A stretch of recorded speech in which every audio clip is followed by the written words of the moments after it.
નગરમાં રાષ્ટ્રીય ખનિજ ચિંતન શિબિરનું આયોજન કરાયું છે। ખનિજ ચિંતન શિબિરમાં મુખ્યમંત્રી ભૂપેન્દ્ર પટેલ સંબોધન।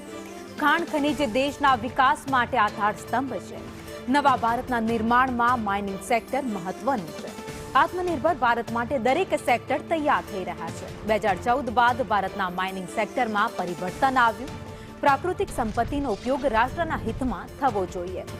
પ્રકૃતિના વિનાશથી વિકાસ ન થઈ શકે। ખાણ અને ખનિજ ક્ષેત્રમાં મોટા પરિવર્તનો આવ્યા છે।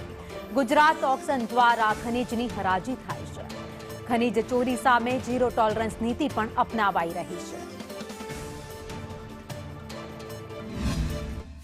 गुजरात को पिछले 2.5 दशक से प्रधानमंत्री श्री नरेंद्र भाई मोदी की विजनरी लीडरशिप का लाभ मिल रहा है। उनके नेतृत्व में गुजरात ऑक्शन द्वारा खनिज का आवंटन करने के लिए पहल करने वाला पहला राज्य था।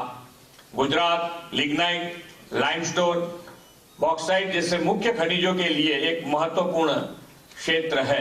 अपनी खनिज संपदा द्वारा वोकल फॉर लोकल और आत्मनिर्भर भारत से विकसित भारत 2047 आत्मनिर्भर भारत के प्रधानमंत्री के संकल्प को पूरा करने में महत्वपूर्ण योगदान